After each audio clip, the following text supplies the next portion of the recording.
Hello students, welcome to Radian Learning. मेरा नाम है समरेश श्रीवास्तव और मैं हूं आपका जीएस एजुकेटर। जैसे कि आप सबको पता है, मैं अपने वीडियो में भी बता चुका हूं और हर बच्चे को पता है, जो बच्चे ग्रुप डी की तैयारी कर रहे हैं उनकी डेट आ चुकी है। एग्जाम की डेट है 23 फरवरी से आपके फेज वाइज ग्रुप डी के एग्जाम शुरू हो जाएंगे। तो ये आपकी डेट जिसका आपको इतना इंतजार था वो आ गई है। अभी उन्होंने अपने नोटिस में लिखा है कि डेट जो है ये टेंटेटिव है, लेकिन आपको यही है 100% यकीन रखो पेपर तो होना ही होना है। और एनटीपीसी की हमारे पास डेट है 14 फेब से लेकर के 18 के बीच में, तो दोनों पेपर फरवरी के अंदर है। इसके अलावा और कौन सा पेपर है, वो है हमारा एफ कैट का एग्जाम। उसकी भी पूरी मैं नोटिफिकेशन बना के नोटिफिकेशन वीडियो डाल चुका हूं। अब आपके मतलब की बात क्या है? आपके मतलब की बात यह है कि यहां पे मैं पूरा जीएस जीए का रिवीजन करवा रहा हूं और आपका फरवरी से पहले पहले तक का मेरा टारगेट है। अगर आपका सपोर्ट अच्छा मिलता है, यह सीरीज आपकी चलती रहेगी। आज इस सीरीज का 10th लेक्चर है।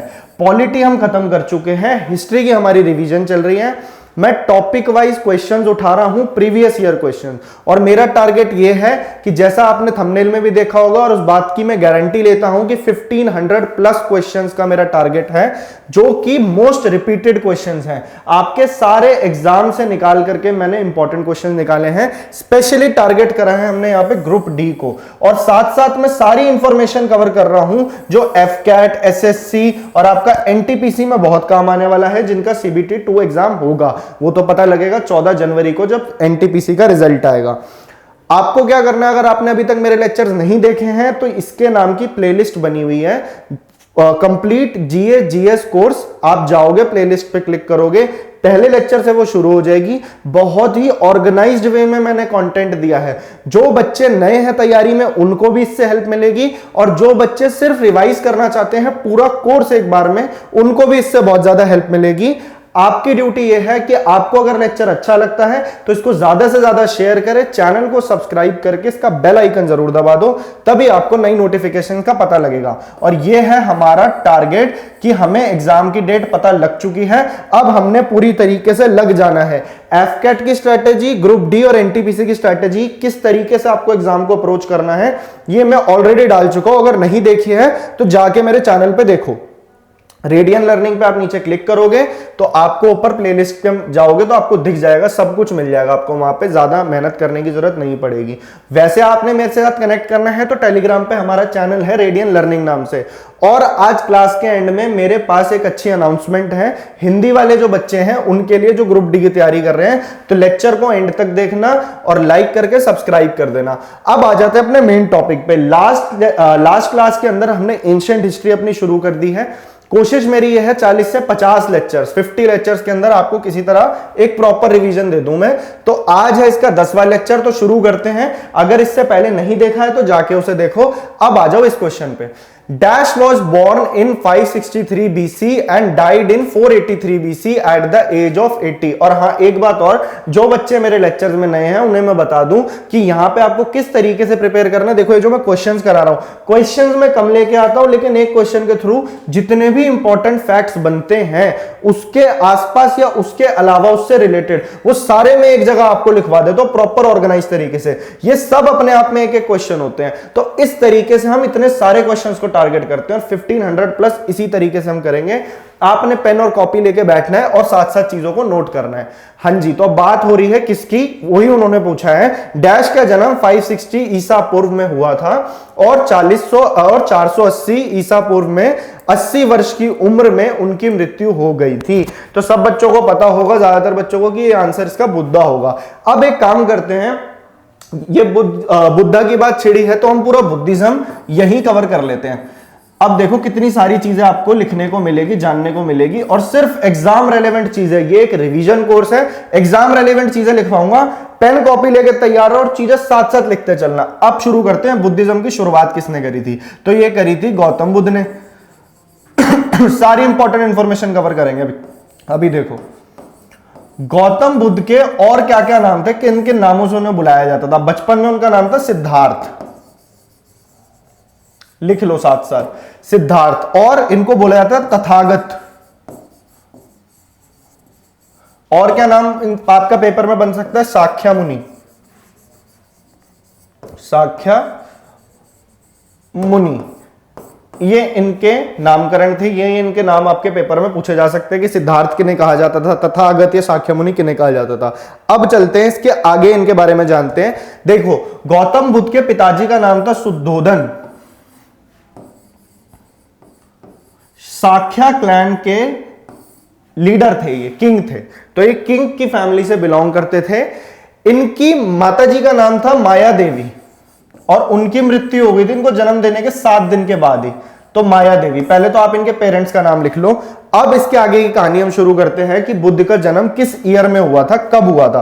तो ये सारे फैक्चुअल क्वेश्चन हैं जो पेपर में बार बार बनते हैं, लिखते चले जाओ बस।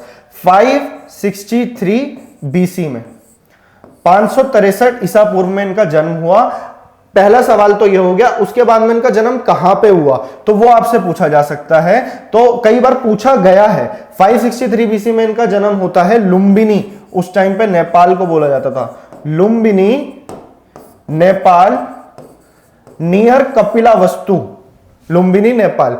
अच्छा, जो बुद्ध के जीवन की जितनी भी घटनाएं हैं उनको एक एक सिंबल से रिप्रेजेंट किया गया है। समझना इस बात को कि मान लीजिए इनका बर्थ है, तो आपसे पेपर में पूछने का बर्थ को क्या सिंबल दिया गया था इनके, समझ रहे हो। तो अभी साथ के साथ आपको लिखवा देता हूं, बुल के सिंबल से रिप्रेजेंट करा गया है इनका बर्थ, कि इनकी जब ये पैदा हुए थे तो लुम्बिनी नेपाल में हुए थे और ऐसे करके इनको बुल से रिप्रेजेंट किया गया इनके इस सिंबल को। तो साथ के साथ आपके मैंने देखो कितने सारे क्वेश्चन करा दिए। अब इनके बारे में आगे की कहानी जानते हैं जो हमें पेपर पॉइंट ऑफ व्यू से याद करनी है, नहीं तो ऐसे तो चलता रहेगा, सिर्फ मैं रिवीजन लेक्चर करा रहा हूं जो पेपर के पॉइंट ऑफ व्यू से इंपॉर्टेंट है। नेक्स्ट आपको ध्यान रखना है कि इन्होंने अपना घर किस उम्र में छोड़ा, कि ये सच की तलाश में निकल गए, निर्वाणा प्राप्त करने की तलाश में निकले। किस उम्र में, तो जब ये 29 साल के थे तब ये निकले निर्वाणा की प्राप्ति में। बुद्धिज्म में बोला जाता है निर्वाणा, जैनिज्म में बोला जाता है कैवल्य, कैवल्य की प्राप्ति के लिए। तो 29 की उम्र में ये बन गए वैंडरर और ये निकले घर से। तो इस इंसिडेंट को किस सिंबल से सिंबलाइज करा जाता है, तो वो है घोड़े से, हॉर्स।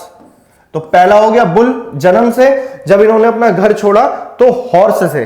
ठीक है, इसके बाद की कहानी क्या होती है सुनते हैं, अब देखते हैं उसके आगे क्या हुआ। 29 के बाद में जब ये 35 वर्ष के हुए, इन्हें 6 साल की कड़ी मेहनत, बहुत दर्द और उससे गुजरना पड़ा इनको। इन्होंने बहुत मेहनत करने के बाद में ये फिर जाके बुद्ध बने और इनको ज्ञान की प्राप्ति हुई। ज्ञान की प्राप्ति इन्हें कहां पे हुई वो जगह इंपॉर्टेंट है, तो आपको पता होगा ये बोध गया, बोध गया। अब आपसे पेपर में सवाल बनता है, अब ध्यान से देखो। पहली चीज तो बर्थ से जो सवाल बना था, एक बात और ध्यान रखना, उनका बर्थ कौन से पेड़ के नीचे हुआ था, तो वो था साल के पेड़ के नीचे। पेड़ जो जो इंपॉर्टेंट है पेपर के पॉइंट ऑफ व्यू से वो लिख लो। बर्थ हुआ था साल के पेड़ के नीचे। 35 वर्ष की जब इनकी आयु थी तो इन्हें ज्ञान की प्राप्ति हुई। कहां हुई, बोध गया में हुई। किस नदी के किनारे है ये, बोध गया में एक पेड़ है, तो वो पेड़ भी पूछ लेता है कौन सा था, तो वो था पीपल का पेड़, पीपल ट्री। समझ गए, ये लिख लो। बोध गया है फागु नदी के किनारे, ये गंगा की एक ट्रिब्यूटरी है छोटी, तो ये है बोध गया। और इनका इस वाले इंसिडेंट को भी कोई सिंबल दिया जाएगा, जो इंपॉर्टेंट इंसिडेंट है उसके लिए सिंबल है। 5 इंपॉर्टेंट इंसिडेंट है बुद्ध के जीवन से जो हमें ध्यान रखना है और उनका सिंबल ध्यान रखना है। तो इनका हॉर्स था, इनका है बोधि ट्री, तो इसको याद करना तो आसान है वैसी, बोधि ट्री, ये था सिंबल।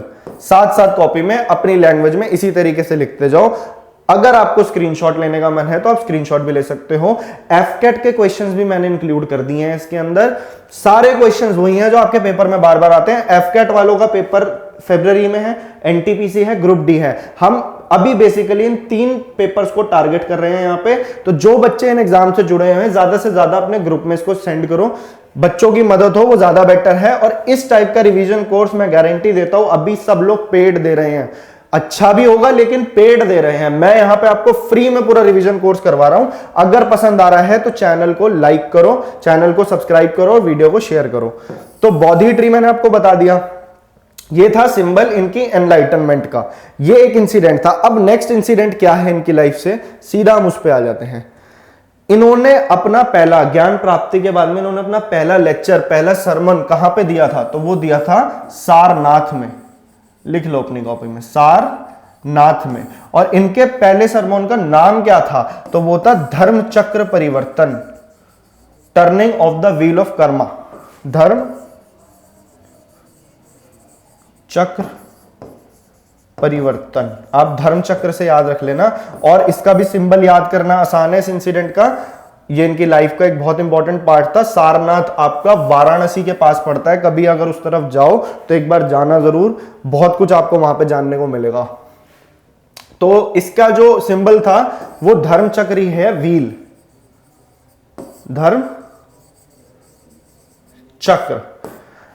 तो ये थे इनकी लाइफ के इंसिडेंट। अब इसके बाद में आगे देखते हैं और क्या इंसिडेंट था इसके बाद इनकी लाइफ में। फिर था इनका, देखो, निर्वाणा प्राप्त हुआ, और जब इनकी ये एक्सपायर हो गए, जब he when he passed away, तो उस इंसिडेंट को बोला जाता है महापरिनिर्वाण।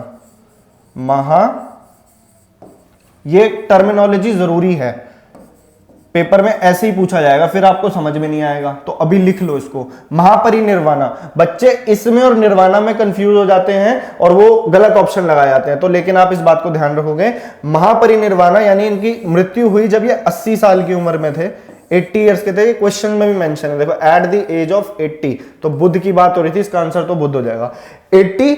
और इसको किससे सिंबलाइज किया गया है? इसको स्तूपा से सिंबलाइज किया गया, स्तूपा। तो एक बार रिवाइज कर लेते हैं। देखो, बर्थ हो गया बुल से, जब इन्होंने अपना घर छोड़ा तब हॉर्स, जब इनको एनलाइटनमेंट मिली तो बोधि ट्री, जब इन्होंने पहला सरमन दिया धर्म चक्र परिवर्तन तो धर्म चक्र व्हील सिंबल, और जब इनकी ये एक्सपायर हुए तो महापरिनिर्वाणा की इनकी प्राप्ति हुई तो स्तूपा। अब महापरिनिर्वाणा इनको 80 में हुआ, किस ईयर की बात है? तो 563 में पैदा हुए थे, तो 483 BC में ये छोड़ के चले गए। महापरिनिर्वाणा। और कहां पे होती है इनकी मृत्यु? तो वो जगह का नाम भी ध्यान रखना, पेपर में पूछी जाती है, खुशीनगर। खुशीनगर, ये मॉडर्न डे उत्तर प्रदेश के आसपास पड़ता है, खुशीनगर। तो ये सारी बातें थी। अब इनके बारे में जो लिटरेचर इंपॉर्टेंट है सिर्फ वही बताऊंगा जो एग्जाम रेलेवेंट है। टाइम कम है, हमें जल्दी से जल्दी उन टॉपिक्स पे जाना है जो एग्जाम के पॉइंट से रेलेवेंट है। पॉलिटी में पूरी खत्म करा चुका हूं, इंडियन पॉलिटी, पूरा संविधान, जो जो इंपॉर्टेंट सवाल वहां से बनते हैं, साथ में जो स्टैटिक जीके के क्वेश्चंस भी बनते थे उसमें मैंने थोड़े थोड़े कवर करने की कोशिश करी है। स्टैटिक जीके के अलग क्लासेस में और आपके लिए लेके आऊंगा, तो जुड़ के रहना है आपको। अगर ज्यादा सपोर्ट करोगे तो बेटर रहेगा और कॉन्फिडेंस और अच्छा लगेगा मेरे को एज अ टीचर कि मैं आपके लिए बहुत अच्छा कंटेंट लेके, और अभी भी मैं अपनी तरफ से कोई कसर नहीं छोड़ रहा हूं। तो खुशीनगर उत्तर प्रदेश हमने लिख लिया, स्तूपा मैंने आपको बता दिया। अब इसके बाद का क्या इंसिडेंट आपको ध्यान रखना है? अच्छा, पहली एक सवाल आपका यह भी बनता है कि इनके पहले टीचर कौन थे बुद्ध के? तो वो थे अलारा कलाम। यह नाम भी आप ध्यान रखना, एग्जाम में पूछा जाता है। अब आ जाते हैं कि इनको जब निर्वाणा प्राप्त हुआ तो इन्होंने लोगों को जो अपने ज्ञान दिया दूसरों को, तो उन्होंने उसमें बोला कि आपको 8 फोल्ड पाथ लेना चाहिए अगर आपको निर्वाणा की प्राप्ति करते हैं।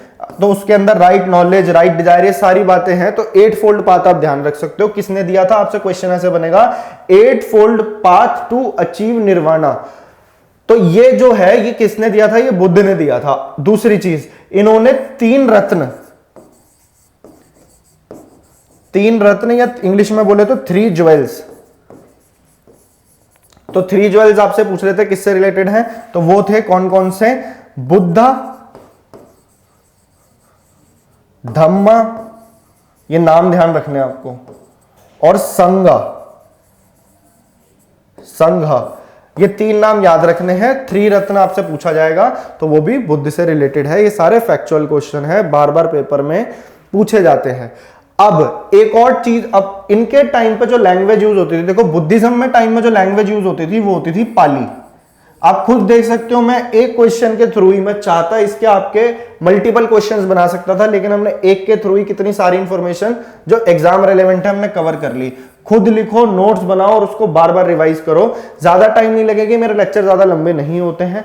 35 मिनट से लेकर के 1 घंटा 10 मिनट तक के मेरे इसमें लेक्चर्स में सेशन रहेंगे, तो वो आप आराम से लिख करके आधे 1 घंटे में रिवाइज कर सकते हो। एग्जाम के लिए आप तैयार हो जाओगे अपने पेपर से पहले। जनरल अवेयरनेस में और मैथ्स और रीजनिंग के लिए क्या करना है, जाके मेरा स्ट्रेटेजी वीडियो देखो, रेलवे ग्रुप डी, एनटीपीसी का और एफकेट में भी मैंने बताया है। तो पाली लैंग्वेज इनके टाइम पे प्रीच करी जाती थी, कॉमन लोगों की लैंग्वेज होती थी पाली। तो इसलिए इनमें ये अपना लिटरेचर हो गया या फिर जो भी ये बोलते थे वो सब इसी लैंग्वेज में कन्वे करते थे ताकि लोगों को समझ में आए। अब बात हो रही थी कि इनसे रिलेटेड लिटरेचर की, तो एक थी इनके लिए जटाका टेल्स, जो आपसे पूछा जा सकता है कि जटाका टेल्स किससे रिलेटेड है, तो ये इनके बर्थ के साइकिल से रिलेटेड है जटाका टेल्स, तो बुद्धिज्म से रिलेटेड है जटाका टेल्स। एक सवाल आपका ये बनता है। इनके टाइम का इंपॉर्टेंट लिटरेचर और क्या है, तो वो है थ्री पिटाकास। थ्री पिटाकास, अभी मैंने क्या क्या बताया, एक तो मैंने आपको थ्री रत्नास बताए, ठीक है, बुद्धा धम्मा संगा, 8 फोल्ड पाथ इन्होंने दिया। इन्होंने साफ साफ बोला था desire is the root cause of every evil, तो ये बात ही जैनिज्म में वर्धमान महावीर ने भी इस चीज को प्रीच किया था, और इनकी जिंदगी ऑलमोस्ट एक जैसी रही है और एक दूसरे के कंटेम्पररी रहे हैं, मतलब ऑलमोस्ट सेम टाइम था इनका, तो इसलिए कई बार बच्चों को कंफ्यूजन हो जाता है दोनों को पढ़ने में। आज हम दोनों को सेपरेटली खत्म कर लेंगे, और एंशिएंट हिस्ट्री में से कुछ कुछ ऐसे टॉपिक्स हैं जहां से सवाल बनते ही बनते हैं। हड़प्पा सिविलाइजेशन में आपको करा चुका हूं, आर्यन वैदिक एज में आपको करवा चुका हूं, अब भी बुद्धिज्म और जैनिज्म आपका आज खत्म हो जाएगा। इसके बाद में आपके लिए मौर्य पीरियड, फिर पोस्ट मौर्य पीरियड, और आपका जो गुप्ता पीरियड है, उसके बाद में जो ट्रांजिशन फेज है मिडीवियल का, फिर हम मिडीवियल पे जंप कर जाएंगे बहुत जल्दी। उसके बाद में मैं ऐसी आपकी हिस्ट्री खत्म करा दूंगा, फिर हम ज्योग्राफी पे चलेंगे और बाकी सब्जेक्ट देखेंगे। पॉलिटी आपकी कंप्लीट हो चुकी है। जो बच्चों को पॉलिटी पढ़ने में दिक्कत है या एक बार वो पूरा रिवीजन चाहते हैं, तो 8 लेक्चर्स लगे, 8 छोटे छोटे लेक्चर्स में मैंने आपको वो सारी इंफॉर्मेशन दे दी है जो आपके पेपर में क्वेश्चन बन सकता है। उसको पढ़ लो जाके, इससे बेस्ट तरीका आपको कहीं नहीं मिलेगा इस टाइम के लिए, क्योंकि टाइम कम है। अब देख लो थ्री पिटाकास कौन कौन से थे। तो पिटाका पुराने जमाने में एंशिएंट हिस्ट्री में कहते हैं कि रेफरेंस होता था बाल्टी को, तो बाल्टी को पिटाका बोलते थे। तो ये इनका लिटरेचर है। अब क्या है कि पहले पाम लीव्स के ऊपर लिटरेचर लिखा जाता था और उन लीव्स को बाल्टियों में डाल दिया जाता था, इसलिए इनको थ्री पिटाकास नाम दिया गया। अब ये 3 पिटाका है कौन से, तो पहला है विनय पिटक, विनय पिटाका आप बोल सकते हो, फिर है सुत्त पिटक, और एक है अभिधम्ब पिटक। तो ये आपसे डिफरेंटली भी पूछा जा सकता है। हो सकता है एग्जाम में आपको 4 ऑप्शन दे दे और बोले इन 3 में से इन 3 पिटाकास का पार्ट कौन नहीं है, तो वो एक ऑप्शन होगा, वो आपका आंसर बन जाएगा। इस टाइप के पेपर में क्वेश्चन बहुत बनते हैं। विनय पिटाका के अंदर जो मोनेस्टिक कोड होगा, इनकी मोनेस्ट्री में किस तरीके से आपको बिहेव करना है, जो लोग वहां पे मॉन्क्स होते थे, तो वो सारा डिसिप्लिन विनय पिटाका में लिखा है। सूत पिटाका में प्रीचिंग है बुद्धा की, और अभिधम पिटक में जो बुद्धा ने अपने टाइम पे जो डिस्कोर्सेस दिए थे, जो लोगों को ज्ञान दिया था, वो सारी बातें अभिधम पिटक में है। आपको इनके नाम ध्यान रखने हैं एग्जाम पॉइंट ऑफ व्यू से, ठीक है। अब आ जाते हैं अपना आगे। अब सबसे मेन चीज आती है आपकी बुद्धिज्म से जो जो इंपॉर्टेंट क्वेश्चन बनते थे, मैंने काफी हद तक कवर करवा दिया। अब एक चीज और लिख लो, फर्स्ट, सेकंड, थर्ड और फोर्थ, ये है बुद्धिस्ट काउंसिल, पेपर में पूछ लिया जाता है। तो इनका एक तो ईयर याद रखना है। पहली बात देखो, पहली बुद्धिस्ट काउंसिल कौन से ईयर में हुई थी, उसी ईयर में हुई थी जिनमें इनकी मृत्यु हुई थी, 483 बीसी के अंदर। सेकेंड बुद्धिस्ट काउंसिल ठीक इसके 100 साल बाद 383 बीसी। जब हम बीसी में जाते हैं तो जो ईयर बाद में आएगा ये उस तरफ मूव नहीं करेगा, ये नेगेटिव में आएगा, तभी तो एडी की तरफ जाओगे। तो ये ईयर पहले है और ये बाद में हुआ था, समझे। तो 483 बीसी, फिर 383 बीसी, थर्ड वाला हुआ है 250 बीसी, ये ईयर आपको ध्यान रखने हैं, और फोर्थ हुआ है 98 एडी। तो पहला सवाल तो यहीं से आपके देखो कितने, ये सवाल पूछा जा सकता है कि कितने बुद्धिस्ट काउंसिल हुए थे, तो 4 हुए थे। कितने कौन कौन से ईयर में हुए थे, तो सबका पर्टिकुलर मैंने ईयर लिखवा दिया। अब आते हैं इनका वेन्यू क्या क्या था। देखो, फर्स्ट बुद्धिस्ट काउंसिल हुआ राजगृह में।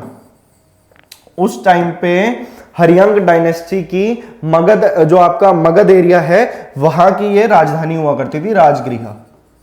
उसके बाद इसे पाटलिपुत्र कर दिया गया था। सेकंड पे आ जाते हैं, सेकंड बुद्धिस्ट काउंसिल कहां हुई है, तो ये हुई है आपकी वैशाली में,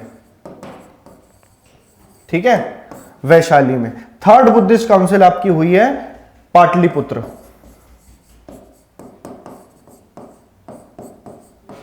और उसके बाद जो फोर्थ हुई है वो हुई है कुंडलवन, बोले तो कश्मीर, उस टाइम पे कुंडलवन कहा जाता था। समझ आ गया इतना। अब एक और चीज आपसे पेपर में क्या पूछी जा सकती है बुद्धिस्ट काउंसिल से, एक तो आप ईयर याद रख लो, एक आप वेन्यू याद रख लो और एक आप ये याद रख लो कि किस राजा ने ये करवाई थी। तो कौन कौन से राजा थे उस टाइम पे। तो पहली बुद्धिस्ट काउंसिल करवाई थी अजाट शत्रु ने, अजाट शत्रु।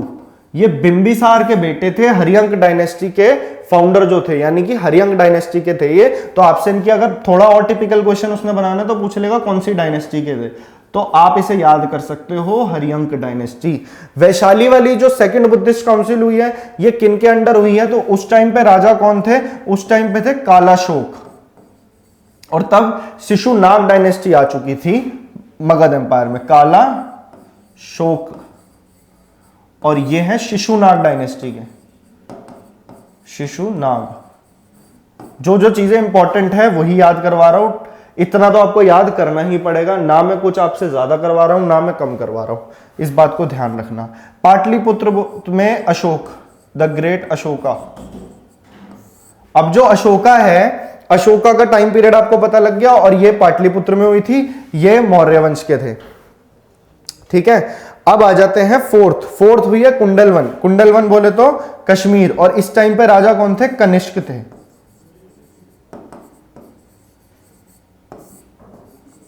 कनिष्क थे, ठीक है। तो ये थे आपके 4 बुद्धिस्ट काउंसिल। ये बात आपको ध्यान रखनी है, बुद्धिज्म से बनने वाले जितने भी इंपॉर्टेंट सवाल थे वो सब मैंने कवर करवा दिए हैं। तो अब चलते हैं अपने नेक्स्ट क्वेश्चन पे, देख लेते हैं। अब क्वेश्चन तो आएंगे एक एक करके, तो वो आपको करते जाना है, मैंने काफी बातें आपको बता दी हैं, तो ध्यान रखना। अब under which tree did queen Maya Devi gave birth to Gautam Buddha. तो अपने आप में देखो, पहला सवाल ये भी बन सकता है क्वेश्चन में से, गौतम बुद्ध का जन्म मतलब उनकी माताजी कौन थी, तो वो थी माया देवी, और किस ईयर में हुआ था सारी बातें बता चुका। किस पेड़ के नीचे हुआ था ये भी मैंने आपको बता दिया, साल ट्री है ना। और उन्हें ज्ञान कौन से पेड़ के नीचे प्राप्त हुआ था, तो वो था पीपल का पेड़, पीपल ट्री। किस वृक्ष के नीचे रानी माया देवी ने गौतम बुद्ध को जन्म दिया था, तो साल का वृक्ष था वो। ये सारी बातें मैंने एक ही क्वेश्चन के थ्रू आपको कवर करवा दी। तो अब जो भी क्वेश्चन बनेगा, ये सारे प्रीवियस ईयर क्वेश्चन हैं आपके, ग्रुप डी, एएलपी, एनटीपीसी के इस साल के मैंने सब कंपाइल करके लाया हूं। स्पेसिफिकली ये कोर्स उनको बहुत फायदा देने वाला है जिनका पेपर रेलवे ग्रुप डी का है और एनटीपीसी का, दोनों के लिए। Which religion is the Tripitaka sacred scripture related to. तो अभी बताया मैंने, विनय पिटक, सूक्त पिटक, अभिधम पिटक। त्रिपिटक पवित्र धर्म ग्रंथ कौन से धर्म से संबंधित है, तो अभी मैंने आपको बता ही दिया था, बुद्धिज्म से संबंधित है। जैनिज्म से कौन सा लिटरेचर है जरूरी, वो है अंगाज। 12 अंगाज होते थे, 12 अंगाज जो कंपाइल किए गए थे पहली जैन काउंसिल में। अच्छा अभी तो पढ़ेंगे, जैनिज्म आएगा ना तो करवाऊंगा मैं आपको। अभी बुद्ध के सवाल देख लेते हैं। अभी मैं इसमें बहुत सारे सवाल जोड़ सकता था, लेकिन जो भी इंपॉर्टेंट था वो मैंने आपको लिखवा दिया है। तो टाइम बिल्कुल वेस्ट नहीं करना, टाइम है कम और काम करना है हमने ज्यादा, तो इसलिए स्मार्टली करो, एफर्ट कम लगाओ, काम ज्यादा होना चाहिए। Where did Gautam Buddha gave his first sermon, Sarnath. एक बार ये भी रिवाइज कर लो कि सारनाथ में धर्म चक्र परिवर्तन, तो इसका सिंबल था धर्म चक्र, ठीक है। और एनलाइटनमेंट कितनी उम्र में मिली थी इनको, 35 वर्ष की आयु में, 6 साल की मेहनत के बाद। नेक्स्ट क्वेश्चन पे आ जाते हैं। Which Chinese scholar lived in Vijayawada to study Buddhist text. तो ये चाइनीज स्कॉलर थे जो विजयवाड़ा में रह के बुद्धिस्ट टेक्स्ट को पढ़ा करते थे। टू स्टडी बुद्ध ग्रंथों का अध्ययन करने के लिए विजयवाड़ा में कौन सा चीनी विद्वान रहा, तो वो थे जुआन जांग। ये थोड़ा अजीब सा नाम है, अगर मैं प्रोनाउंस गलत कर रहा हूं तो मेरे को माफ करना, लेकिन इसको आप ध्यान रखेंगे, ये नाम जुआन जैंग। और ये क्या था ना कि चाइनीज कल्चर के अंदर बुद्धिज्म काफी ज्यादा है, आपको पता है ये 65% ऑफ बुद्धिस्ट पॉपुलेशन जो है वो चाइना में रिसाइड करती है। तो चाइना के कल्चर में भी बुद्धिज्म बहुत डीप है। तो चाइना में बुद्धिज्म काफी प्रीच किया जाता है, तो वो उनमें से एक स्कॉलर थे जिन्होंने वहां जाके से प्रीच किया हुआ। नेक्स्ट आ जाते हैं। Gautam Buddha use the language of the common people in his teaching, Pali. इसमें बच्चे बहुत कंफ्यूज होते हैं, लगाए जाते हैं प्रकृत। प्रकृत है जैनिज्म से रिलेटेड, बुद्धिज्म से रिलेटेड है पाली, तो ये बात आपको ध्यान रखनी है। In the Jataka tales a description of the birth and life of dash is found. Jataka कथाओं में डैश के जन्म और उनके पूर्व जीवन का वर्णन मिलता है, तो वो है बुद्ध। अभी बताया था मैंने जटाका टेल्स, बर्थ और लाइफ के बारे में इनका ऊपर लिखा गया लिटरेचर है। एक ही क्वेश्चन के थ्रू हमने सब कुछ पढ़ लिया जो बन सकता था, सब कुछ तो नहीं कह सकते, रिवीजन लेक्चर है, लेकिन जो बार बार पेपर में रिपीट हुए हैं आप पुराने लगा लेना। आप जब मॉक टेस्ट दोगे प्रीवियस ईयर के कोई भी उठा लेना, रेलवे के उठा लो, आप एनटीपीसी के उठा लो, ग्रुप डी के उठा लो, एफकैट के उठा लो, अगर एंशिएंट हिस्ट्री की बात हो रही है या पॉलिटी की बात हो रही है, ज्योग्राफी जो मैं यहाँ पे करा रहा हूँ वो सारे क्वेश्चन वहीं से लाए हुए मैंने आपको बताए हैं, कुछ भी फालतू नहीं है। What was the name of mother of Gautam Buddha, ये भी मैं बता चुका हूं। तो माया, इनकी माता जी का नाम था माया देवी। 7 दिन के बाद इनकी मृत्यु हो जाती है, 7 डेज के बाद, और उसके बाद में इन्हें जिन्होंने इनको पाल पोस के बड़ा किया उनका नाम था प्रजापति गौतमी। प्रजापति गौतमी, ये पॉइंट शायद रह गया था, इसको आप अपनी कॉपी में लिख सकते हो। तो ये हो गया इसका सवाल, गौतम बुद्ध की मां का नाम क्या था, तो माया था। ठीक है, नेक्स्ट क्वेश्चन करते हैं अब। हाँ जी, डैश वस्तु आर्ट मेनली कंसिस्ट ऑफ चैत्य विहार स्तूपा एंड स्तंभा। वो ये बोल रहा है कि पहले हिंदी में पढ़े, वास्तुकला में मुख्य रूप से चैत्य विहार, स्तूप और स्तंभ होते हैं। तो चैत्य विहार, स्तूप और स्तंभ कौन से धर्म में देखे जाते हैं, तो ये बुद्ध धर्म में देखे जाते हैं। बौद्ध धर्म के अंदर चैत्य होते हैं इनके प्रेयर हॉल्स, जो प्रेयर हॉल्स होते हैं, विहार हो गई मोनेस्ट्री, ठीक है, स्तंभ तो आपको पता ही है। तो ये सारी चीजें हैं जो आपको ध्यान रखनी है। अगर चैत्य, विहार, स्तूप और स्तंभ आए तो ये भी अपने वो जहां पे आपने नोट्स लिखे होंगे एक जगह पे बुद्धिज्म के, ये 4 वर्ड भी ऐड कर सकते हो कि ये किससे रिलेटेड है, ये बुद्धिज्म से रिलेटेड है। Which one of the following is a collection of teaching of Buddha, निम्नलिखित में से कौन सा एक बुद्ध की शिक्षाओं का संग्रह है। फिर से वही आ गया, त्रिपिटका। बुद्ध ने जितनी भी शिक्षाएं दी हैं अपनी वो त्रिपिटका में ही तो है, आपकी सुत्त पिटक, अभिधम्म पिटक और विनय पिटक, ये आपको ध्यान रखना है। नेक्स्ट पे आ जाते हैं, तो अब चलते हैं अपने नेक्स्ट पे। ये आ गया पार्श्वनाथ। अच्छा, अब यहां से आपका जैनिज्म शुरू हो गया। जिस तरीके से बुद्ध से रिलेटेड क्वेश्चन करे थे उसी तरीके से जैनिज्म से रिलेटेड भी अभी हम सारे A to Z खत्म कर डालेंगे अभी के अभी। तो जैनिज्म लिखना शुरू कर दो अपनी कॉपी में, जो जो इंपॉर्टेंट है सब बता रहा हूं, फटाफट लिखते जाना। जैनिज्म की शुरुआत किन्होंने करी थी? पहली बात तो जैनिज्म में माना जाता है कि अब तक, मतलब जैनिज्म में उस टाइम तक कितने तीर्थंकर माने जाते हैं जिनकी पूजा होती है, वो है 24 तीर्थंकर। तो जो सबसे पहले तीर्थंकर थे उन्होंने जैनिज्म की शुरुआत करी थी, उनका नाम है ऋषभ देव या ऋषभनाथ। अब जैसे बुद्ध के जन्म से बुद्ध के मरने तक प्रॉपर हर इंसिडेंट के लिए सिंबल थे, यहां पे तीर्थंकरों के सिंबल होते थे। तो ऋषभनाथ का सिंबल था बुल, और बुल और किसका, बुद्धिज्म में किसका सिंबल था? जब बुद्ध जो है पैदा हुए थे, किस पेड़ के नीचे पैदा हुए थे? फिर से रिवाइज करो, साल के पेड़ के नीचे। ज्ञान किस पेड़ के नीचे प्राप्त हुआ था उनको? किस पेड़ के नीचे प्राप्त हुआ था? पीपल के पेड़ के नीचे। तो ये बात आपको ध्यान रखनी है। तो बुल मैंने आपको बता दिया, ये इनका सिंबल था। ऋषभनाथ, सिर्फ आपको कौन कौन से तीर्थंकर याद रखने हैं, ये पहले तीर्थंकर थे जो पेपर में बार बार पूछा था। 23वें तीर्थंकर याद रखने हैं जो पूछा भी गया है यहां पे, पार्श्वनाथ। इनका सिंबल भी ध्यान रखना, स्नेक है, सांप। और ये थे 23वें तीर्थंकर। तो आपके क्वेश्चन का जवाब आपको मिल गया 23वां। ठीक है, अब 24वें तीर्थंकर पे आते हैं और मेन बातें कवर कर लेते हैं सारी जैनिज्म से रिलेटेड जो है। 24वें तीर्थंकर थे, 424th हैं आपके वर्धमान महावीर। वर्धमान महावीर। अब इनके बारे में, जैसे हमने पहले उनकी फैमिली के बारे में जाना था, अब इनकी फैमिली के बारे में जान लेते हैं। वर्धमान महावीर का पहले सिंबल ध्यान रखेंगे आप, लायन। ये भी एक राजघराने से थे, मतलब राजा ही थे ये भी। और फिर इन्होंने एकदम से सेम इनकी स्टोरी थी उनकी तरह। इनकी अब एक एक बात हम जानते हैं कि इनके फादर का नाम क्या था। इनके फादर का नाम था सिद्धार्थ। सिद्धार्थ और किसका नाम था? गौतम बुद्ध का ही नाम था सिद्धार्थ बचपन का। माता जी का नाम था त्रिशला।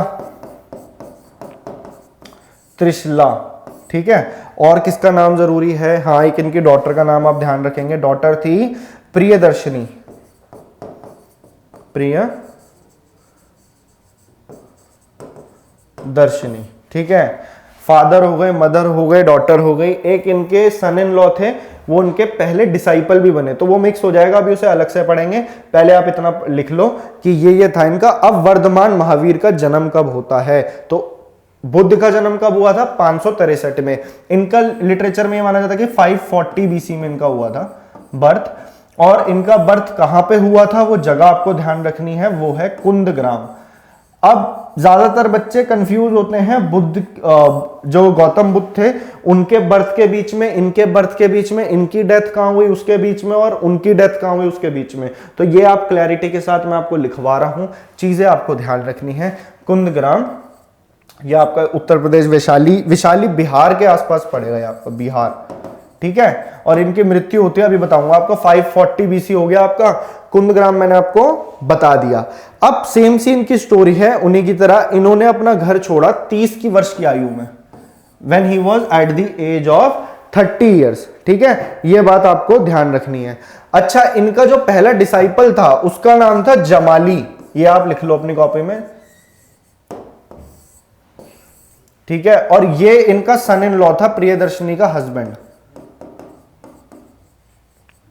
इन्होंने भी दुनिया के दुख और दर्द को देख के उनका रीजन पाने की कोशिश करी कि ऐसा क्यों होता है, तो इसलिए इन्होंने अपना घर छोड़ा। उन्हें 6 साल में लगे निर्वाणा प्राप्त करने में, और इनको लगे 12 साल। ये जब 42 की उम्र में आए तब जाके इन्हें किसकी प्राप्ति हुई, कैवल्या।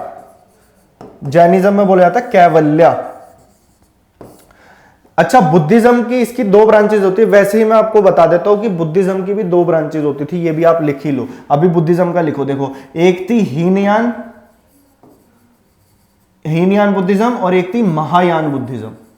ये भी उन्हीं बुद्धिज्म वाले नोट्स में अपने लिख लेना, हीनयान और महायान। हीनयान और महायान में अंतर क्या है, जो हीनयान बुद्धिज्म है वो प्रॉपर बुद्धा की जो एकदम ऑथेंटिक टीचिंग है, जो स्ट्रिक्ट उनका रूटीन था, जिस तरीके से चलना चाहिए, जो डिसिप्लिन होना चाहिए, उसको फॉलो करते थे। और आइडल वर्शिप में विश्वास नहीं करते थे, मूर्ति पूजन में विश्वास नहीं करते थे हीनयान। जबकि महायान जो थे, इनका थोड़ा मॉडिफाइड वर्जन था, ये आइडल वर्शिप पे करते थे ध्यान, आइडल वर्शिप करते थे, मूर्तियों की पूजा भी करते थे, और थोड़ा सा फ्लेक्सिबल स्ट्रक्चर था इनका। तो ये इनका थोड़ा सा, मैंने आपको शॉर्ट में बता दिया कि ये इनमें अंतर है, इसे आप अपनी लैंग्वेज में लिख सकते हो। ये मैंने आपको लिखवा दिया वर्धमान महावीर के बारे में, और इनके बारे में बातें जान लेते हैं और एग्जाम पॉइंट ऑफ व्यू से आपके क्या इंपॉर्टेंट है। हाँ जी, तो अब आ जाओ, इनको ज्ञान की प्राप्ति हुई जब ये 42 के हुए। अब इनकी जो मृत्यु है उनके बारे में देख लेते हैं। इनकी मृत्यु हुई जब ये 72 साल के थे, 72 ईयर्स, ठीक है। उनकी मृत्यु हुई जब वो 80 साल के थे। इनका ईयर बन गया 468 बीसी जब इनकी मृत्यु होती है। और आपका क्या आ जाएगा इसके अंदर, ये मैंने आपको लिखवा दिया। इनकी मृत्यु क्या हुई, इनकी हुई पावापुरी में, पावापुरी बिहार के अंदर, ठीक है। ये बात आपको ध्यान रखनी है। जैसे कि इनको, अब मेन बात आती है कि इनको इनलाइटनमेंट मिली कहां पे, जो मैंने अभी आपको बताया कि इनको इनलाइटनमेंट 42 की उम्र में मिली थी, 12 साल की मेहनत के बाद इनको मिली जंबिका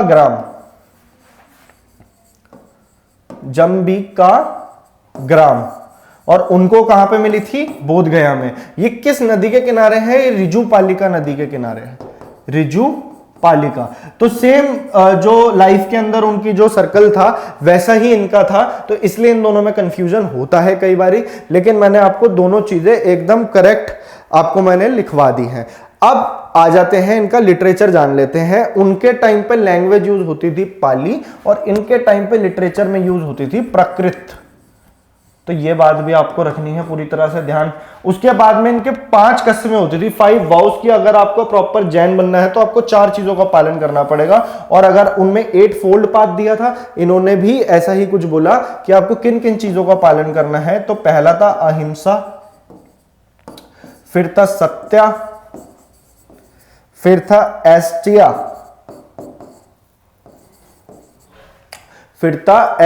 फिर था अपरिग्रह, 4th इधर लिख देता हूं, अपरिग्रह। और 5th आप ध्यान रख लीजिए, देखो जो 5th वाला है ना, वो है ब्रह्मचार्य। अब ब्रह्मचार्य का जो था वो किसने, अब आपसे पेपर में इस टाइप का सवाल भी बन सकता है कि ब्रह्मचार्य इस लिस्ट में किन्होंने शामिल करा, तो ये 24वें तीर्थंकर जो वर्धमान महावीर थे उन्होंने ही शामिल करा ब्रह्मचार्य का। अहिंसा का मतलब होता है नॉन वायलेंस, सत्य का मतलब होता है ट्रूथ, अस्टिया का मतलब होता है नॉन स्टीलिंग, कि अगर आपको सच में कैवल्य प्राप्त करना है, जैन बनना है, तो आपको एसटीए का पालन करना पड़ेगा, आपको स्टील नहीं करनी। अपरिग्रह का मतलब नॉन पोजेशन, मतलब क्या हुआ इस बात का? इसका मतलब यह हुआ कि आप कोई भी धन संपत्ति इकट्ठी करके नहीं रख सकते। और ब्रह्मचार्य का जो आइडिया था वो वर्धमान महावीर ने इसके अंदर डाला। अब मैंने आपको क्या बताया कि इनकी मृत्यु होती है 468 बीसी में, कहां होती है? पावापुरी बिहार में। इनके 2 ही जैन काउंसिल हुए थे जो आपको ध्यान रखने हैं, first Jan council, second Jain council.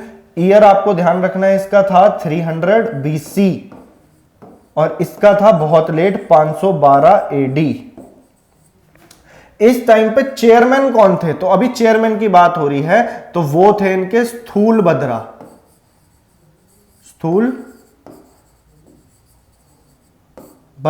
और आपसे पेपर में ये सवाल भी बन सकता है, जैनिज्म की 2 ब्रांचेस कौन सी है? तो दिगंबर और श्वेतांबर।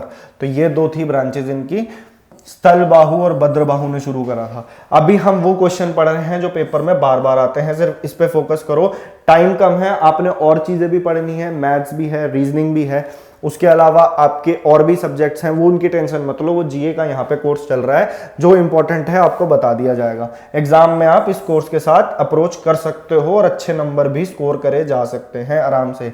चीजें प्रॉपर तरीके से रिवाइज करवा रहा हूं मैं। स्थूलभद्रा पहले चेयरमैन, इनके थे देवरिधि चेयरमैन। तो 2 ही जैन काउंसिल ध्यान रखनी है। इस टाइम पे चंद्रगुप्त मौर्य हुआ करते थे, चंद्रगुप्त मौर्य, स्पेलिंग गलत हो गई है, चलो ये लिख लो चंद्रगुप्त मौर्य, ठीक है। तो जैनिज्म से भी बनने वाले मैंने आपको ऑलमोस्ट सारे सवाल में आपको बता चुका हूं।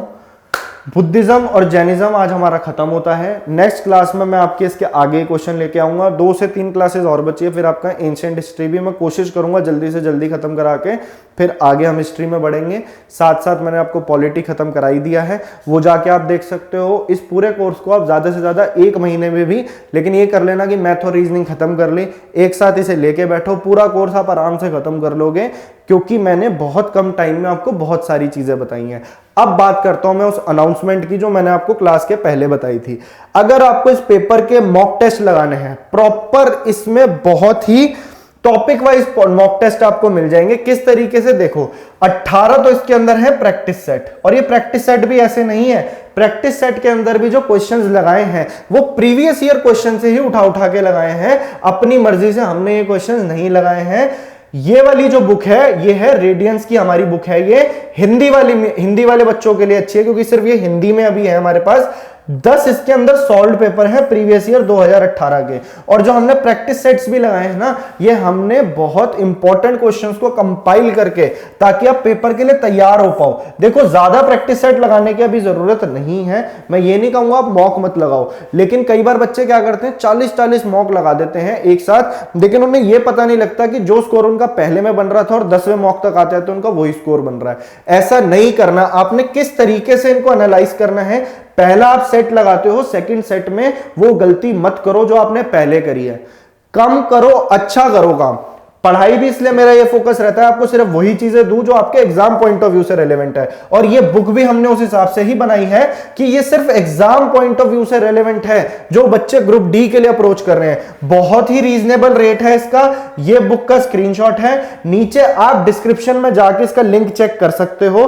फ्लिपकार्ट, अमेजॉन, हर जगह पे बुक इजीली अवेलेबल है, और ये बुक आपके नजदीकी जो बुक सेलर्स हैं वहां पे भी आराम से मिल जाएगी। हमारा टारगेट ये है कि हम आपको ज्यादा मोटा कंटेंट ना दे, पेपर में है टाइम कम, आप इसके 18 प्रैक्टिस सेट और 10 सॉल्व पेपर अच्छे से अगर एनालाइज कर लेते हो, साथ में जीए का कोर्स आप करते रहते हो, तो डेफिनेटली एग्जाम इतना टफ नहीं है, आप जरूर क्रैक करोगे। 1 लाख से ज्यादा वैकेंसीज हैं इसके अंदर। तो ठीक है, आप मिलते हैं अपनी नेक्स्ट क्लास में। लेक्चर अच्छा लगा हो तो लाइक करके इसको शेयर कर देना, चैनल को सब्सक्राइब करके बेल आइकन दबा देना, ताकि आपको रोज आने वाली नोटिफिकेशंस का पता लगता रहे। मेरी क्लास रोज शाम को 4:30 बजे अपलोड होती है। तो मिलते हैं आपसे अब अपनी नेक्स्ट क्लास में। तो अब मैं आगे हिस्ट्री का करवाने वाला हूं आपको। तो thank you so much, thank you.